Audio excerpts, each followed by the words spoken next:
আমার ড্রাগন গাছের ছাদ বাগানটা একবার ঘুরিয়ে দেখাবো। তবে শুধু এখানে ড্রাগন গাছ না, এখানে শীতের সবজিও করা হয়েছে। তবে আমি আমার ছাদে যখন প্রথম গাছ লাগাই, মানে এখান থেকে 6 বছর আগে, আমার ছাদে কিন্তু এত পরিমাণ ড্রাগন গাছ ছিল না। তখন ছিল ফুল ফলের গাছ আর কিছু সবজি গাছ। তারপর আস্তে আস্তে শারীরিক কিছু প্রবলেমের জন্য গাছের ঠিক করে মেনটেন করতে পারছিলাম না। তখন সমস্ত ভালোবাসা গিয়ে পৌঁছালো আমার ড্রাগন গাছের উপর। ড্রাগন গাছ তোমার কাছ থেকে সব সময় ভালোবাসা চায় না, মাঝে মধ্যে তোমার সময় সুযোগ বুঝে যদি ড্রাগন গাছকে একটু ভালোবাসা দাও, তাহলে ড্রাগন গাছ ফলের সিজনে তোমাকে প্রচুর ফল দিয়ে যাবে। যাক, ড্রাগন গাছের কথা আর এখন বলবো না। এখন আমি আমার ছাদের সব গাছগুলো তোমাদেরকে ঘুরে দেখাবো। প্রথমে তোমরা কিছু বিনস গাছ দেখেছো আর 4টে লঙ্কা গাছ। লঙ্কা গাছগুলো ঘিয়ে লঙ্কা, আর এইগুলো ফুলকপি। এখানে কিছু বেগুনি ফুলকপি আছে আর কিছু ব্রোকলি। এখনো কিন্তু ফুলকপি ধরেনি।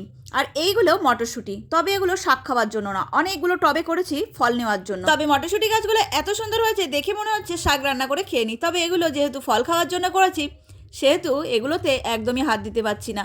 আর এইখানে এই মটরশুঁটি গাছটা দেখো, অসাধারণ হয়েছে।